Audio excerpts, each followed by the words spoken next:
بسم اللہ الرحمن الرحیم۔ شروع اللہ کے نام سے جو بڑا مہربان نہایت رحم کرنے والا ہے، جو تیرا اور میرا مالک ہے اور ہم سب کا پالنے والا ہے۔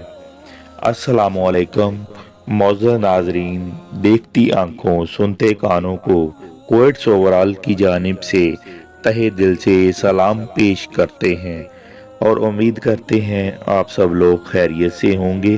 اللہ تعالیٰ آپ سب کو ڈھیروں خوشیاں عطا فرمائے۔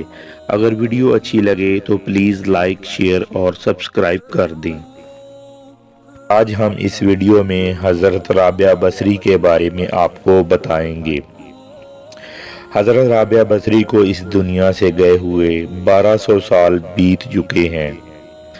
ان کا نام آج بھی زندہ ہے۔ رابعہ بصری کوئی اعلیٰ درجے کی خاتون نہیں تھی، نہ وہ کوئی شہزادی تھی، نہ وہ کوئی ملکہ تھی اور نہ وہ کوئی خوبصورت تھی، کوئی خاندانی نہیں تھی، بلکہ عورت ہونے کے لحاظ سے ہر عیب اس میں موجود تھا۔ خاندان اچھا ہونا چاہیے تو وہ غلام تھی، باندھی تھی، شکل اچھی ہونی چاہیے تو وہ بدصورت تھی، کالی تھی۔ حضرت رابعہ بصری اولاد کے قابل نہیں تھی، بانجھ تھیں۔ ان کی عادت یہ تھی وہ روزانہ عشاء کی نماز کے بعد غسل کر کے کپڑے بدل کے اپنے خاوند سے پوچھتی، آپ کو میری ضرورت تو نہیں؟ وہ کہتے کوئی نہیں، تو پھر پوچھتی مجھے اجازت ہے؟ کہتے ہاں اجازت ہے۔ پھر مصلے پر کھڑی ہو جاتی اور فجر کی نماز تک مصلے پر کھڑی رہتی۔ ان کا خاوند جلدی ہی فوت ہو گیا، جوانی میں ہی وہ بیوہ ہو گئی۔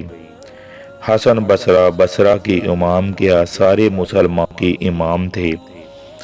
وہ خود چل کر آئے کہ میں آپ سے شادی کرنا چاہتا ہوں، حالانکہ ان کو شادی کا کوئی شوق نہیں تھا۔ ان کو پتا تھا کہ آپ اولاد کے قابل نہیں ہیں۔ آپ نے سوچا شاید اس کے طفیل ہماری بھی بخشش ہو جائے، اسی لیے وہ آپ کے پاس آئے، خود کہا کہ میں آپ سے شادی کرنا چاہتا ہوں۔ تو رابعہ بصری نے فرمایا، آپ میری ان 4 باتوں کا جواب دے دیں، میں آپ سے شادی کر لوں گی۔ تو بولے، پہلا میرا سوال یہ ہے رابعہ بصری نے کہ بتاؤ میں جنت میں جاؤں گی کہ دوزخ میں جاؤں گی؟ بولے یہ میں نہیں بتا سکتا۔ اچھا یہ بتاؤ قیامت کے دن جب اللہ تعالیٰ نامہ اعمال اڑائے گا، کسی کے سیدھے ہاتھ میں آئے گا تو کسی کے الٹے ہاتھ میں آئے گا، میرا نامہ اعمال میرے سیدھے ہاتھ میں آئے گا یا الٹے ہاتھ میں آئے گا؟ تو کہنے لگے میں یہ بھی نہیں بتا سکتا۔ اچھا تو پھر یہ بتاؤ اللہ نیکیوں کو تولے گا، کسی کی نیکیاں بڑھ جائیں گی، کسی کے گناہ بڑھ جائیں گے، میرے گناہ زیادہ ہوں گے یا نیکیاں زیادہ ہوں گی؟ بولے میں یہ بھی نہیں بتا سکتا۔ اچھا یہ بتاؤ جب لوگ پل صراط سے گزریں گے، کوئی پار نکل جائیں گے، کوئی نیچے گر جائیں گے، تو میں پار نکل جاؤں گی یا دوزخ میں گر جاؤں گی؟ تو کہنے لگے میں یہ بھی نہیں بتا سکتا۔ تو پھر فرمایا اچھا جاؤ مجھے تیاری کرنے دو، مجھے ان 4 باتوں کی تیاری کرنی ہے، میرے پاس شادی کے لیے وقت نہیں ہے۔ تو اسی طرح ایک دن حضرت رابعہ بصری بیٹھی تھی سالن پکانے کے لیے، تو کوئی پیاز نہیں تھا، ہانڈی بنانے کے لیے اس میں پیاز ڈالنا لازمی تھا۔ پریشان بیٹھی تھی، نہ کوئی بیٹا ہے نہ بیٹی ہے، نہ خاوند ہے، نہ کوئی ملازمہ ہے، نہ کوئی خادمہ ہے۔ اسی سوچ میں بیٹھی ہوئی تھی کہ اوپر سے ایک چیل گزرتی ہوئی جا رہی تھی۔ اس چیل کے پنجوں میں ایک پیاز تھا۔ جب وہ اوپر سے گزر رہی تھی تو اس کے پنجوں میں سے پیاز چھوٹ کر سیدھا آپ کی گود میں گرا۔ اللہ سے جو دوستی لگا لیتے ہیں، اللہ ان کو پرندوں کے ذریعے بھی نواز دیتا ہے اور اللہ دنیا ان کے لیے مسخر کر دیتا ہے۔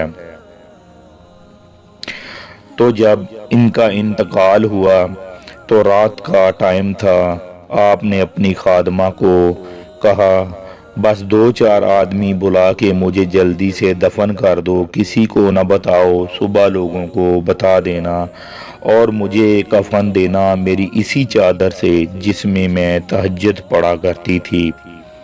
تو انہوں نے راتوں رات دفن کر کے صبح اعلان کیا، شور مچ گیا۔ تو سب لوگوں نے بولا کہ بتایا کیوں نہیں؟ تو اگلی رات ان کی خادمہ نے ان کو خواب میں دیکھا، سبز لباس پہنا ہوا، حسن و جمال، سورج چہرے پر چمک رہا تھا۔ پوچھا آپ کے ساتھ کیا ہوا؟ تو آپ نے جواب دیا میرے اللہ نے میرے ساتھ بہت عمدہ معاملہ عطا فرمایا۔ تو پوچھا آپ کی وہ چادر کہاں گئی جس میں آپ کو کفن دیا گیا تھا؟ تو بولی وہ اللہ تعالیٰ نے اتار لی ہے اور مجھے جنت کا جوڑا پہنایا، اور اس چادر کو اللہ نے سنبھال کر رکھا ہے، جب قیامت کے دن میری نیکیوں کو اللہ تولے گا تو اس چادر کو بھی تولے گا۔ انہوں نے پوچھا کہ منکر نکیر کا کیا ہوا؟ سوال جواب ہوتا ہے۔ تو ان کا کیا ہوا؟ جب وہ آئے انہوں نے مجھ سے پوچھا تیرا رب کون ہے؟ تیرا رب کون ہے؟ تو میں نے کہا منکر نکیر سے کہا جس اللہ کو میں 40 سال نہیں بلا پائی، تو اس کو 4 ہاتھ زمین کے نیچے آنے سے میں کیسے بھول جاؤں گی؟